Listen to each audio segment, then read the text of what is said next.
Okay, here we go. This appears to be working now for whatever reason. I have no idea why the other stream was not operational.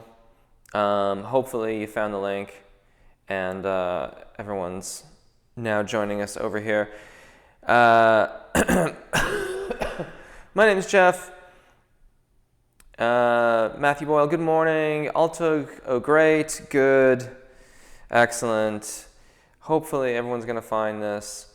I do not know what is going on. I think, I'm guessing here, I think YouTube is phasing out the other way that we are. Hello, Gerald Ryan, welcome. Hello, Chelly Cat, good morning. I think YouTube, all right. Good, I'm glad you made it. JC's Radiant Ray. Greg, hello. Suzanne Langlois. Thank you, Suzanne. I'm feeling a little bit better. Or Susan. Lola, hello. Let me pop this out, actually, in a new screen so I can look at that. That's a bit easier for me. I think YouTube is phasing out. YouTube changes things every once in a while. And I think they're phasing out the other way of doing live events, and they want us to use this system that I switched us over to here. You know, I 6 of one, half dozen of another. In one respect, this system I like because it has a permalink, so the link is the same for every live event. What I don't like about it, there's several aspects of it that I'm not particularly fond of. And so I've experimented with the two different systems. But in any case, we're here, we're live. Hopefully everybody's going to find this. I haven't seen Capone pop up yet. I hope Capone ports on over. Naveed, if you're performing tomorrow, any tips for you? I hope you've been practicing up until now. That would be the main thing, is a little bit of practice every day is what gets you to be really prepared for your stage show. Shelly Cat, yes, I do lessons via Skype, and if you get in touch with me via jeffrolka.com or voicelessonssf.com, we can work it all out. I had a few, hello Danielle and Jacob.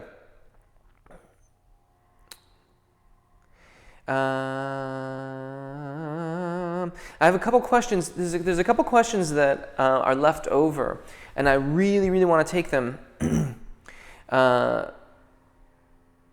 before I start diving into your questions. They're largely tension related, which I think is a very relevant topic. I always forget. My name's Jeff. Thank you if you've chosen to subscribe. If you haven't yet, I hope you'll consider doing so now. Chat's open, obviously, so dive right in. Please dive right in. Okay, so tension related. Gonna do these a little bit rapid fire. When releasing tension, I also sometimes seem to create tension in the process when trying too hard to relax. How do you avoid creating tension during a warm-up, and when have you hit that wall? That relates quite directly to when you hold the noble singer's posture you talk about in one of your videos throughout singing without stiffening. How do you do that without stiffening? Sometimes I find myself hunching and posture collapsing during exercises, try to maintain muscle engagement, but end up creating more tension. Back to the problem I just in question 1. First of all, with time that will stop, but 2, be aware of it. So using a mirror to monitor yourself is very key. If you notice tension in the neck, we want to monitor that. Keeping in motion, so keeping shoulders moving and keeping your body in motion will help you stay engaged without locking up. We need the engagement. What we want to try to avoid is the gripping of things. And so motion is very helpful in monitoring tension and in trying to release it. The other question was, when warming up daily, do you find that the duration of your warm-up sessions shorten over time? Is that a normal expectation? To a certain degree, yes, I think it is a normal expectation. As your overall alignment and technique improve, the efficiency of your warm-ups, I think, will improve as well. Also, if you are maintaining a daily singing practice where you're singing every day and practicing every day, and you are conscious of the foods and activities that create additional phlegm in your voice or cause problems, then if you're avoiding those things, or at least moderating your intake of them, there's going to be less mucus, less stuff going on with your voice, and it's going to be easier for you to warm up. So let me get back to my screen here. I know this person had a few questions. There's one left over, and I'm going to get to that if I can today. But if not, I will do it next time. Hey, Jeff, I warmed up in baritone, and so I sang bass choir for a while, only I couldn't reach tenor. But after I went back to it, and I sang no problem. Do you know why? Typically, this is why when we sing a song, we want to pick our vocalizations, or as are commonly referred to as warm-ups. We want to pick the vocalizations that match the range of the song that we are singing in. So if you're singing all these baritone and bass parts in your choir, then you are not vocalizing to your tenor range. And you may find that those pitches are difficult to reach in the immediate aftermath of singing in the choir. But then you relax a little bit, maybe warm up again, and warm up specific to the range of the tenor parts, then they'll become accessible more easily. We want to warm up or vocalize specific to the ranges of the songs that we are singing.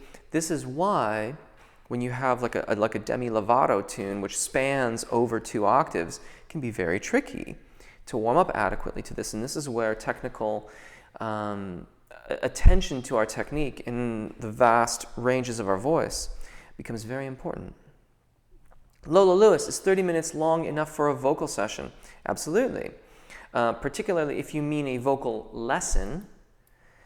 For someone new to vocal technique, 30 minutes can often be all that they can actually do, because there's only so many technical concepts we can cover in a vocal lesson in the beginning stages of one's development.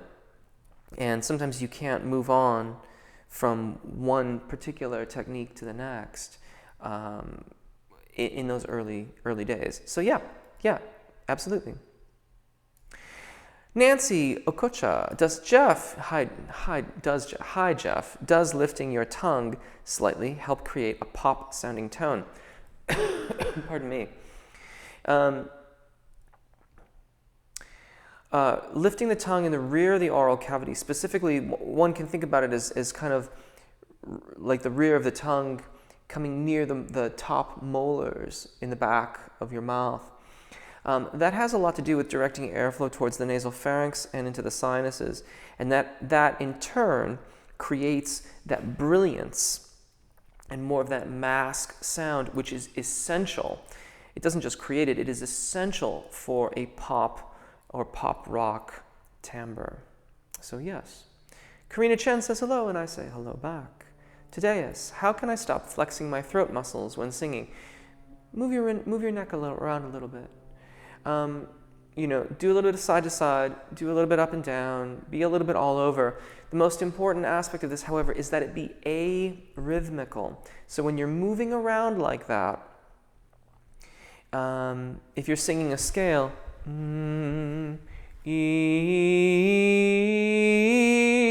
notice there I am not arrhythmical. I'm singing along with my scale. We have to be out of rhythm.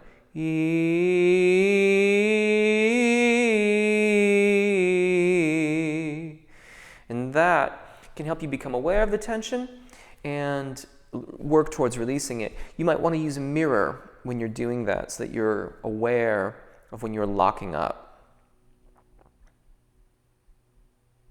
Altug, how do we drop the weight of the chest voice as we ascend in pitch?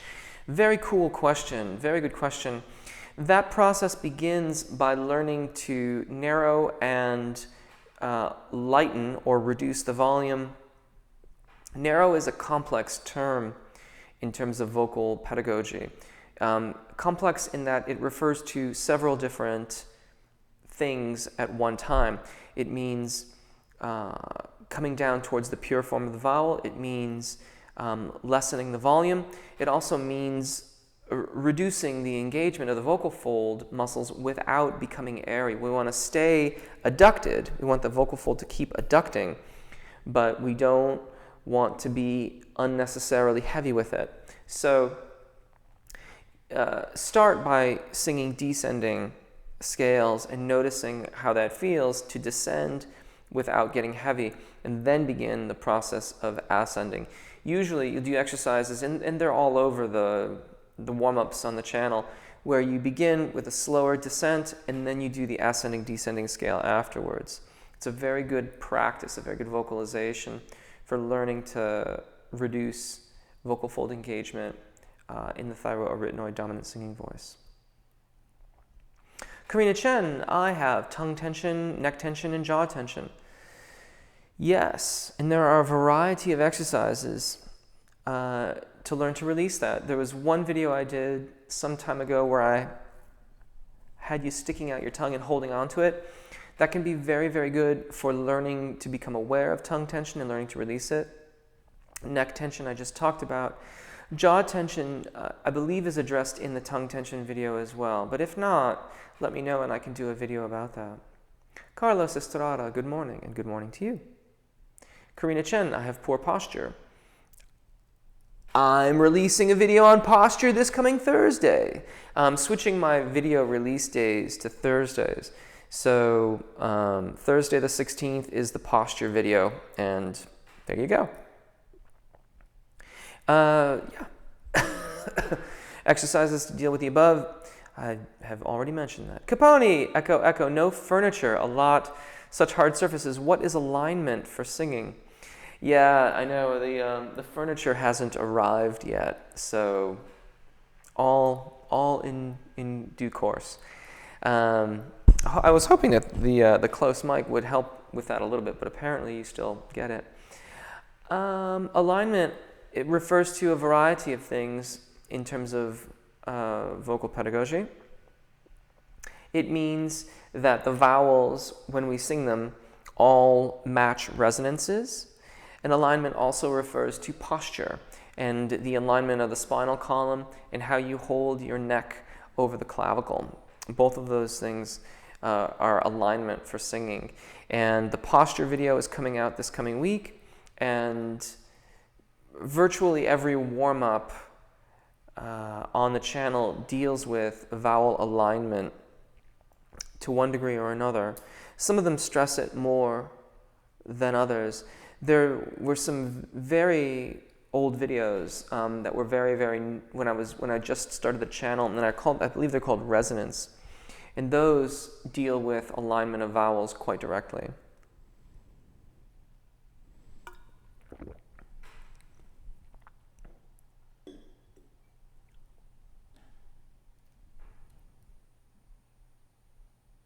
Lorena Van Dyke, I want to get better at riffs and runs. I'm baritone. Any chance of making videos, maybe with blues, pentatonic scales? They're already there. If you go in, there's a playlist on the channel, specialized scale practice, and there are blues scales and pentatonic scales in there. Karina Chen, is alignment for singing the same as vowel alignment? I just mentioned that, and yes, they are synonymous. Altog, I read about chiaroscuro. How do we know we have found the right spot between dark and bright qualities in our voice? Very interesting question. It varies depending on your genre. So if you're singing theater, then it's more acceptable to have more brilliance and more brightness, more mask resonance in your vocal delivery than it might be in arias, for example, in classical art song. That's not to say that you don't need a certain aspect of that. We do. But there are levels to that being worked into your timbre. And it makes a difference depending on your genre. Capone at Karina. Ruby's Gold. What are your thoughts on adjusting my voice to copy singing styles like musical theater or country or pop? Is this style adjustment okay without destroying my instrument?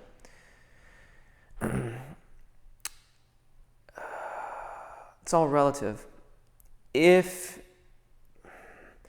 you're saying singing styles, and I believe that we have to make certain concessions in terms of resonances and enunciation in order to satisfy the stylistic requirements of the genre.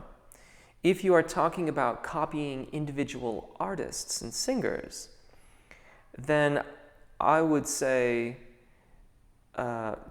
tread lightly and be cautious in how much you try to emulate the individual artists.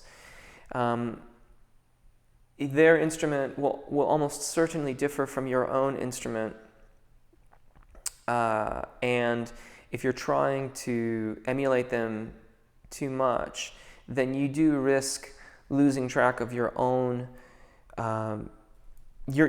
qualities, your own strong suits, and that's not going to serve you as an individual vocalist very well.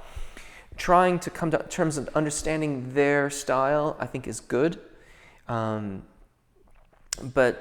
I believe that we do ourselves a disservice when we try to emulate them too directly, that we want to incorporate their style into our own ability to phonate, if that makes sense.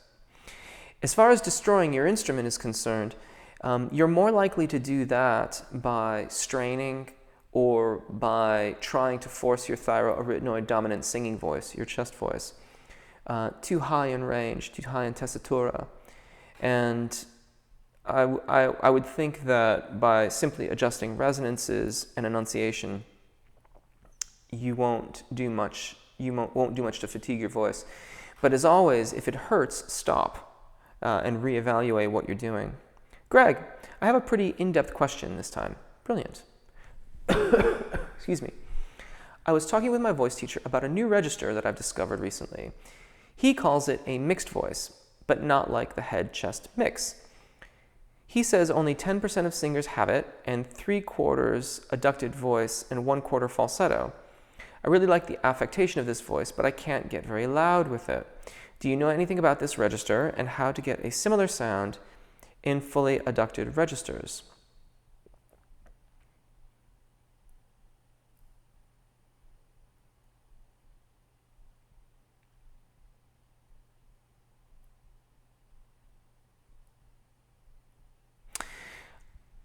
I would love to hear that, to see if it's what I think is occurring.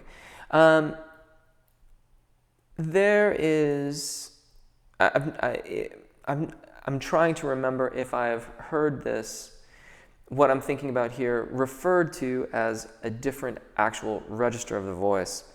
So one thing to keep in mind, Greg, is that different schools of vocal pedagogy talk about the different registers and registration of the voice differently.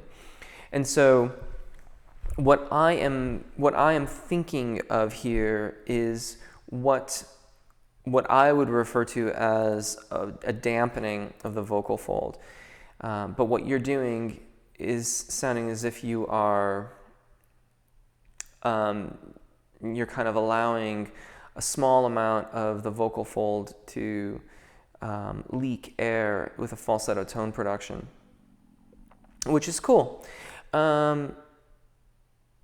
In terms of full adduction and falsetto are incongruous. If you're looking at falsetto outside of its actual range. So in a tenor voice, primo passaggio is around C4, secondo passaggio is around F4. The next transition point generally is around B4, C5. At that B4, C5 point is when the male tenor, excuse me,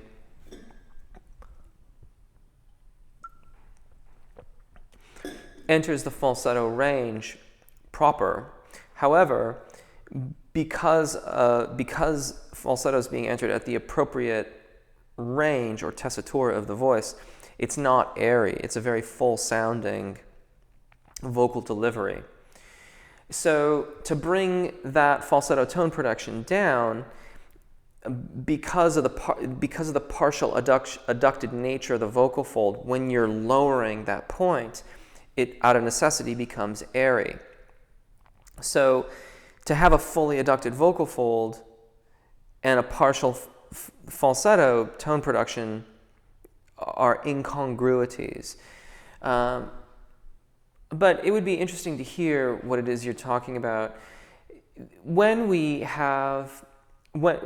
allow a slight amount of partial adduction to occur in the head voice area, so that area of the tenor voice between F4 and C5, we can learn to only allow a certain amount of partial adduction. So it's not what typically happens, where you have the fully adducted vocal fold and it all just goes into an airy falsetto tone production. There's a gray area in there that we can learn to do, and that is what I would direct your practice towards if you want to have more fullness of the voice and a more fully adducted vocal fold, but a little bit of that falsetto coloration to it. I would demonstrate, but my voice is not recovered enough yet, I'm afraid, to do that. Hopefully next week I can show that to you. Lorena Van Dyke, oops, you have way too many. I will check them. Yeah, I know, Lorena, and actually I've given some consideration to actually taking a few of the videos off, not offline, they would still be there, so like if you bookmark them, you'll still find them, but making them not searchable or not public to make it a little bit easier for people to find things. Also, I did write a guidebook, which is available on jeffrolka.com, that can help you find all these things. And like specifically, the specialized playlist is all in there. It's not expensive. It's like $8.99 or something. And it is also very helpful. It's meant to help you do exactly what you're talking about doing. Put together workflows and make the channel very easily searchable. Because the search engine on YouTube is excellent, but isn't quite as in-depth as the guidebook is. Gerald Ryan, where's my piano? I assume my piano is somewhere in the mid-Atlantic at this point. It's being shipped to me. Ruby's Gold, I was referring to copying styles, not individual artists. That's what I thought. Good. Altug, is the primo passaggio start where we can no more sing with chest voice alone and feel the need to add head voice? Excuse me. Kind of. Most trained vocalists will sing past the primo passaggio without really noticing it. Case in point, this topic hadn't come up in a little while, and I had some interactions with someone in the comments section on one of my videos, and I claimed my primo passaggio was around D4, E flat 4. And they quite correctly pointed out to me that if I'm saying my secondo passaggio is between F4 and F sharp 4, how can my primo passaggio be a D4 when the typical distance between the two is a perfect fourth? And they were right. I hadn't cracked my reference books in a little while, and I had erroneously marked the primo passaggio as too high. So we'll often sing past it without noticing it. I don't really notice much of a necessity to start blending towards the cricothyroid dominant singing voice until around D4, E flat 4, but technically my primo passaggio is at C4, C sharp 4. Karina says hello to Capone and fellow singers. Capone, how much support for falsetto singing? I have tried full and very light, both works, from the diaphragm support. Yeah, I mean, okay, look at it this way. If you maintain more consistent full engagement, as you would to sing through the secondo passaggio into your cricothyroid dominant singing voice, it will be easier to go from a falsetto tone production back to an adducted cricothyroid dominant singing voice production. If you use less engagement, then it will be more difficult to transition back and forth. Danielle, hi Jeff, how are you doing? Is it possible for somebody to have a naturally raspy voice? Well, mine's pretty raspy right now, quite naturally, with this cold. And this is an excellent illustration for how speaking without adequately supporting, even though I'm trying to maintain my support, is much more difficult for the voice than singing. I suppose anything is possible. There are 7 odd billion voices out there, and I haven't heard every single one of them. So is it possible that a naturally raspy singing voice is out there? Sure. Is it typical? Not in my experience. Most people that have raspy voices, in my experience, aren't yet comfortable fully adducting the vocal fold efficiently, and so they get that rasp. Or they're not supporting adequately, haven't learned how to engage properly. Danielle, because I heard from another teacher that raspy voice is not natural and it's a bad habit or the person damaged his vocal cord. Oh, that was the second part of your question, which I believe I've addressed. Maddie, hello. Hi, everyone. I have really been working on trusting my breath, singing with good airflow and engagement, and not grabbing with the muscles in my throat. This is what led to a wonderful breakthrough in my Handel aria. The melismas are coming smoother, and I am feeling more confident with it. Congratulations. That's a huge step forward. It is a huge, huge step forward, and my hat is off to you. Gerald Ryan, I see you are not feeling well today. You are correct. I'm actually feeling okay, a little shaky, and it would seem that I should have taken the cough medicine this morning by the amount that I am coughing. I thought that I was okay and did not need it. That would appear to be wrong, but thank you. Karina Chen, any exercises for improving the mix? I think it is about blending, and I find it difficult. I tend to sing more in a breathy voice, the falsetto, yeah. That is all too frequently the habit. My first thought is be comfortable with being imbalanced towards the woo kind of sound of your voice.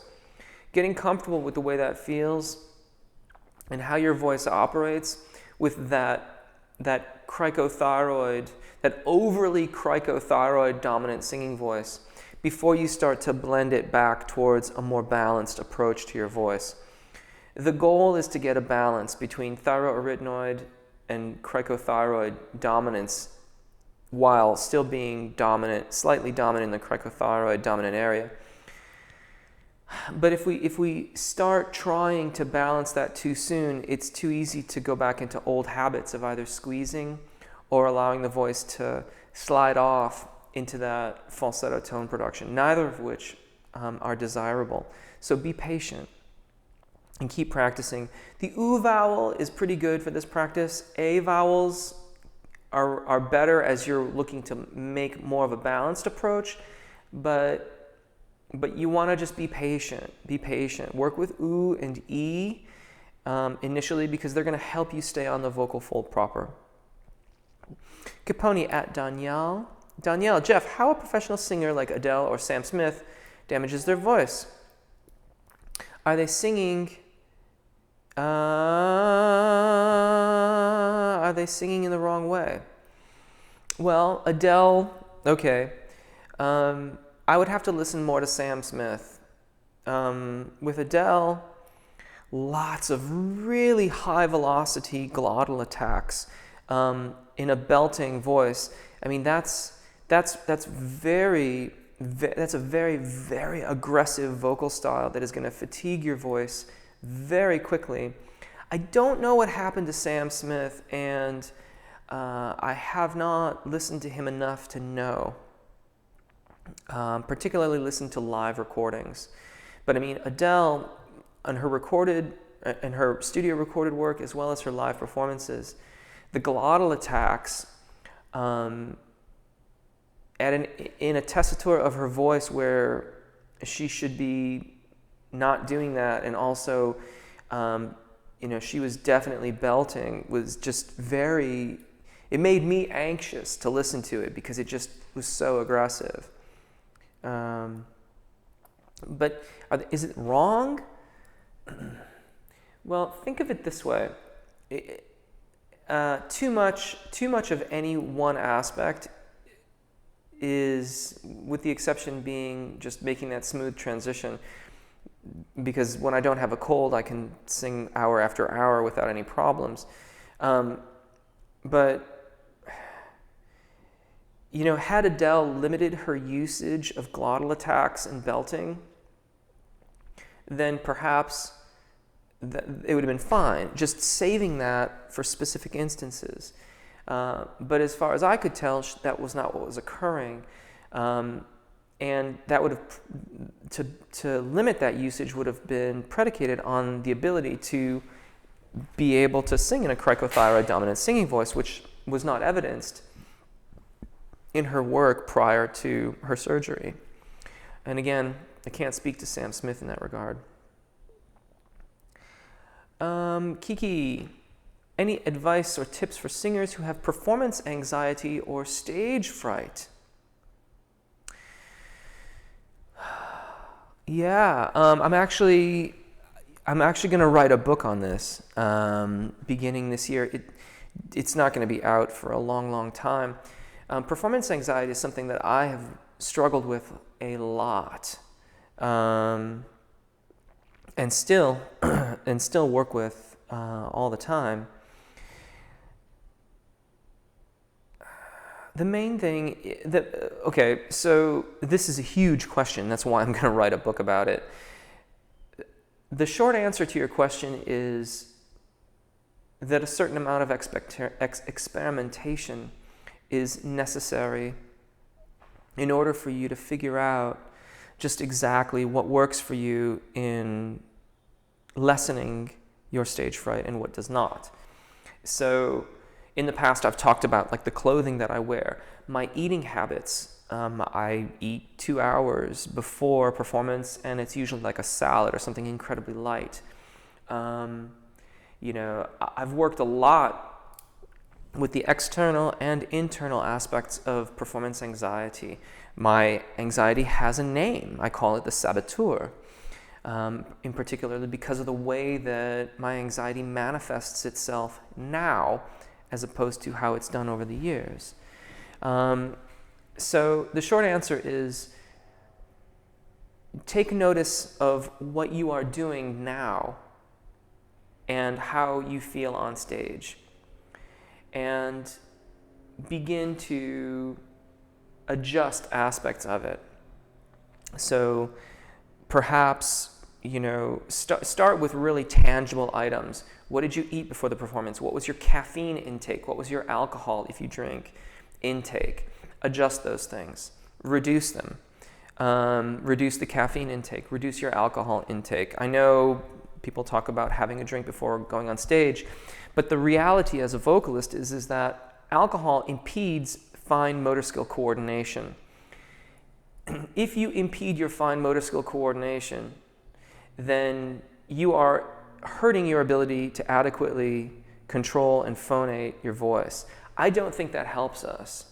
I think that it just perpetuates a cycle where we don't actually address the real performance anxiety, and we're never going to actually get to the point where we understand the anxiety, deal with it, and move beyond it. And I think that the moving beyond it is the part that gets us to the flow experience, is what we used to call it when I was in university. The performance that exceeds what you've done to prepare for it. You're welcome, Danielle. Maureen Soltar, hi everyone. Drink plenty of pineapple juice, Jeff. It works wonders. And wear your scarf. I don't have my scarf on right now because I'm wearing this lavalier mic. Karina Chen, yes. Bought your guidebook, very neat indeed. I just have to find time to study it. Thank you. I really appreciate that. Rod Stewart, little typo. Monsieur Maubet, I hope you are well. New location. Yes, I'm actually in California. Yeah, Adele had nodes, and then they did surgery, and now she doesn't.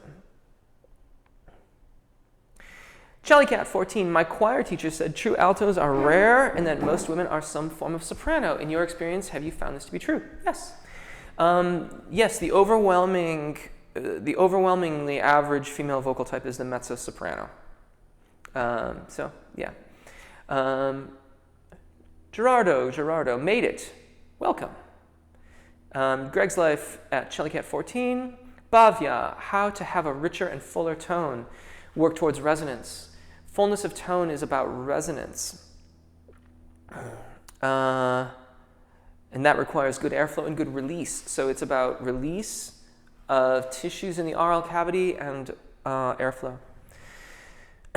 Maddie Hendricks, this question is from my twin sister, Ansley. She sings a lot of theater, rep, A3, A5, and was wondering about good audition songs, singing advice. Yeah. Well, one, I think the best audition song is one that you are fully confident in, that you are going to absolutely knock it out of the park, but also satisfies the requirements of the audition. So it has to satisfy the requirements of the audition,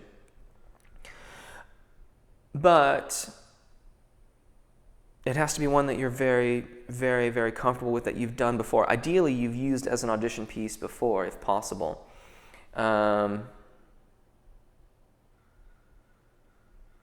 That's the short answer.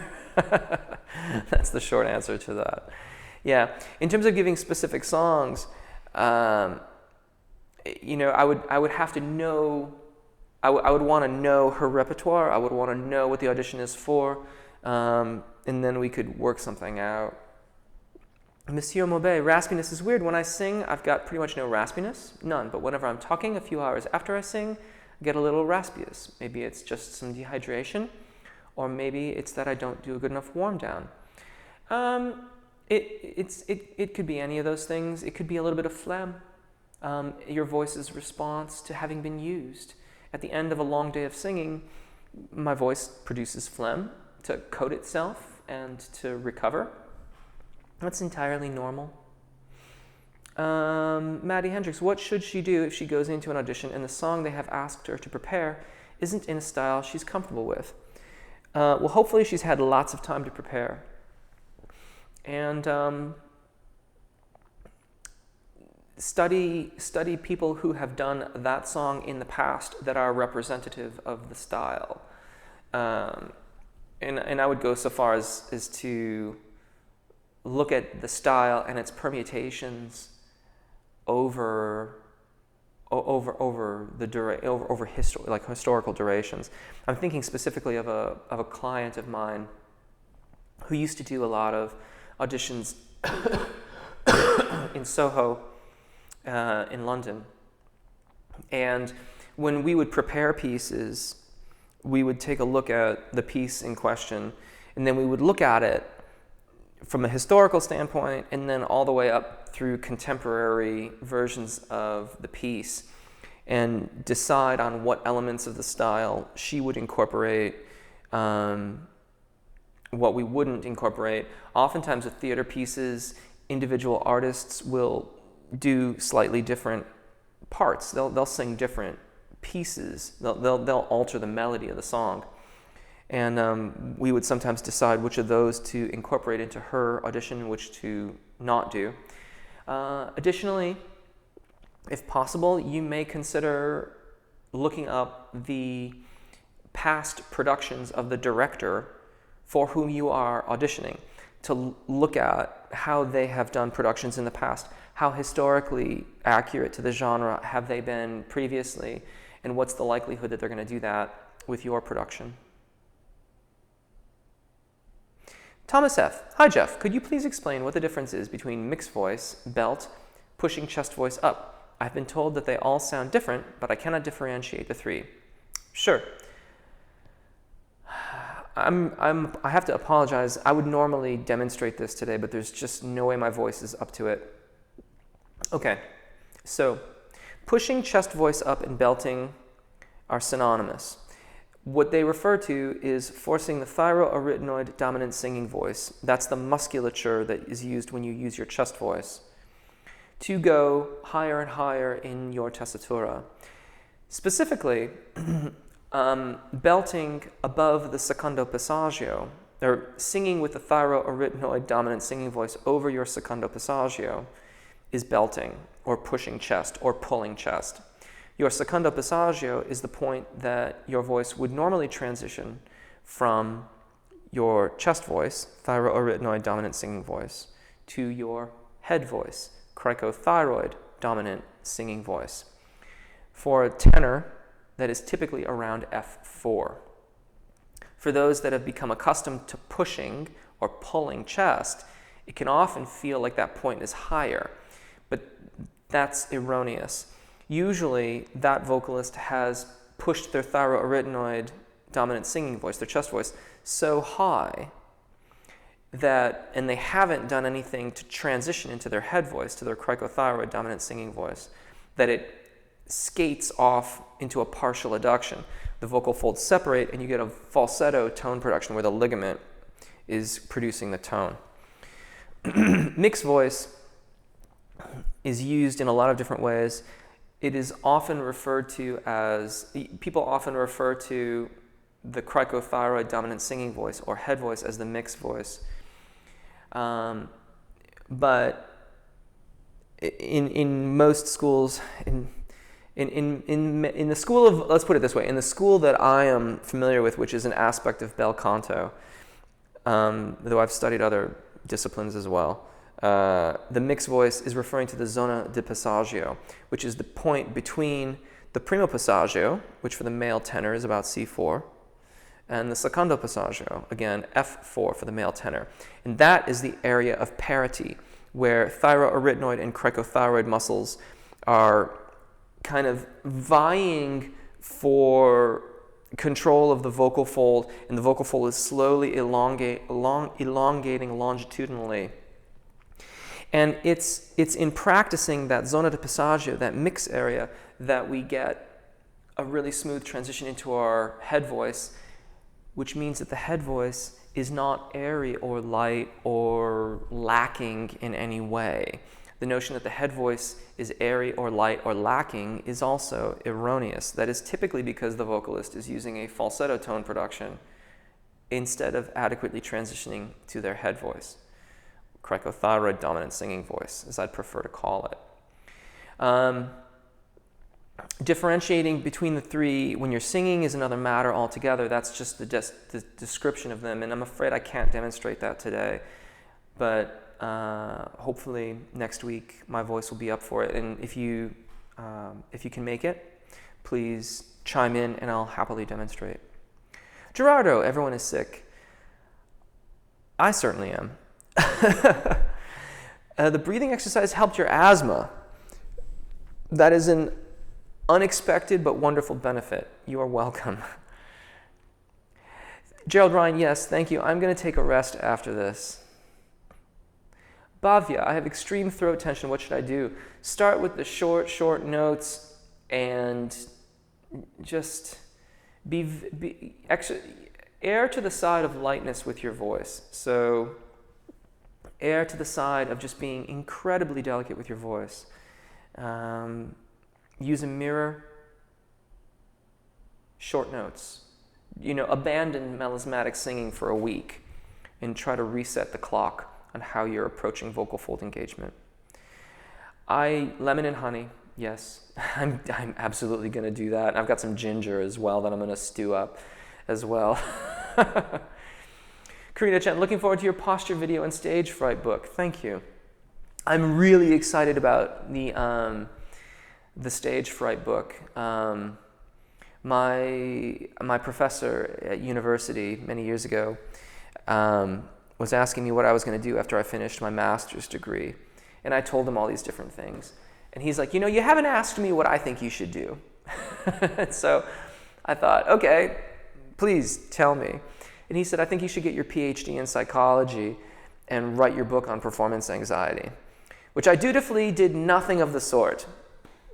So I have a lot of research to do, and I have a lot of reading to do. Thankfully, I love those things, but I'm really, really excited about this, and I think it's going to be a lot of fun, and I think that it has the potential to really, really help a lot of people. At least I hope it does. Oh, Capone, I would love a Finnish sauna. That would be amazing. Yeah, I used to sauna very, very frequently. I haven't in a long time. Bhavya, as dairy products are not good for the voice, should I leave them forever? Not necessarily, and I don't think that dairy products are absolutely bad for the voice. I think it depends on your individual personal chemistry. Altug, what is the NG position of the tongue? High in the rear such that it is closing off airflow to the mouth, and the tip is down, lightly touching the front bottom teeth. Monsieur Maubet, I guess that might be a factor as to why so many famous singers' voices deteriorated over time, massive intakes of alcohol, cigarettes, and even drugs. Yeah, I wouldn't recommend any of that. Karina Chen, I am just outside San Francisco in Alameda, California. Ruby's Gold, to help me conquer stage fright, I remind myself that I perform to help others forget about their problems and their own fears momentarily. We are a brief distraction from their pains. We serve others. That's lovely. I absolutely love that. Yeah, and you know, as I frequently say, I used to say it all the time, I live to serve. And I really believe that. I believe that we all, like, I don't know. I mean, I live to serve. I can't speak for you. But I get the greatest amount of satisfaction from serving others. And that's why I will always keep on doing these things, while I'll always keep on doing the videos, while I'll always continue to teach, while I'll always do those things. They are an integral part of who I am as a musician and what I believe my journey here on Earth is about. Jellycat's in California too.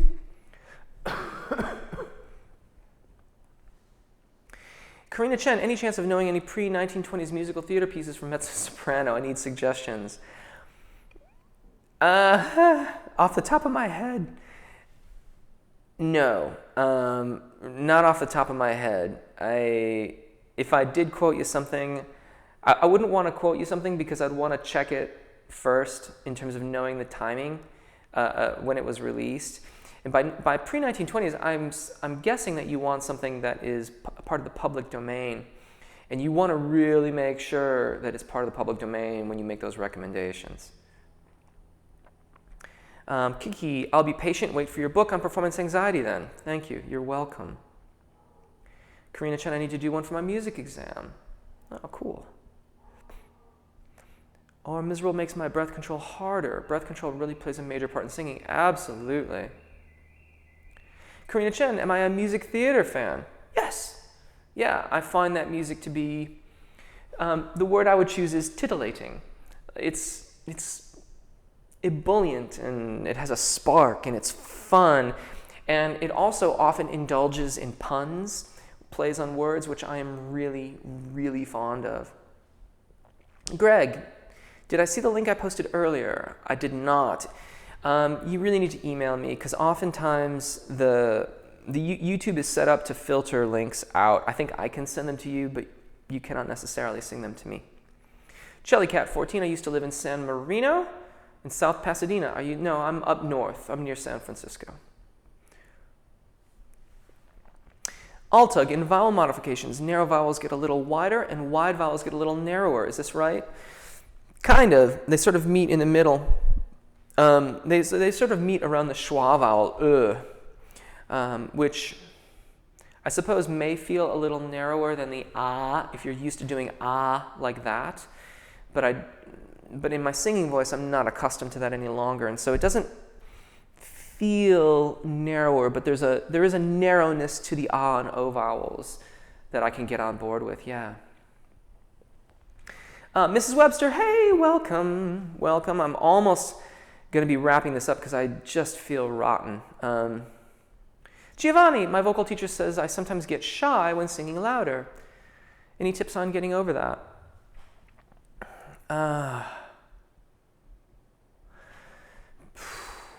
Practice really is the ultimate. With familiarity, it will come. I